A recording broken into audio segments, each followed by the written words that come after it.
পোলবাদাতপুর ব্লকের আমনান অঞ্চলের আলীনগর গ্রাম, এই গ্রামের একটা অংশ। সেখানে বিগত কয়েক বছর ধরে মানুষের বসবাস এবং নিকাশির দুরবস্থা, তার চিত্র আমি তুলে ধরলাম। আমাদের এখানে ছোট একটা ড্রেন হয়েছিল এটা নিকাশির করার জন্য আলীনগরে, কিন্তু সেই ড্রেনটা যথাযথ কার্যকর হয়নি।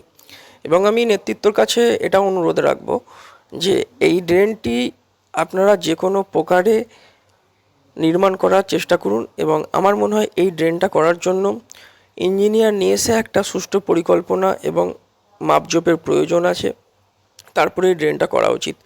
এই ড্রেনটা করতে আর্থিক সহায়তা অনেকটাই লাগবে, তাই আপনাদের সকলের কাছে আমার অনুরোধ, যত তাড়াতাড়ি এই ড্রেনটা হবে এখানকার মানুষ নিস্তার পাবে।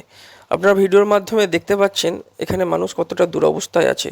প্রতিটা রাস্তায় অনেকটাই জল জমেছে, হাঁটুর কাছাকাছি জল পৌঁছে যাচ্ছে। এর থেকেও বড় কথা, ওখানে যে সমস্ত মানুষ বসবাস করে তাদের বেডরুমে জল চলে গেছে। এই জল আজকে 1 ঘন্টার বৃষ্টিতে আমরা এটা দেখতে পাচ্ছি। এই বৃষ্টিটা বর্ষাকাল প্রতিনিয়ত হতেই থাকবে, এই মানুষগুলো ভুগতেই থাকবে। জল বেরোনোর কোনো জায়গা নেই। জলটা যতক্ষণ না রোধ হবে, শুকাবে, ততক্ষণ জল এইভাবেই থাকবে। দয়া করে আপনারা এটা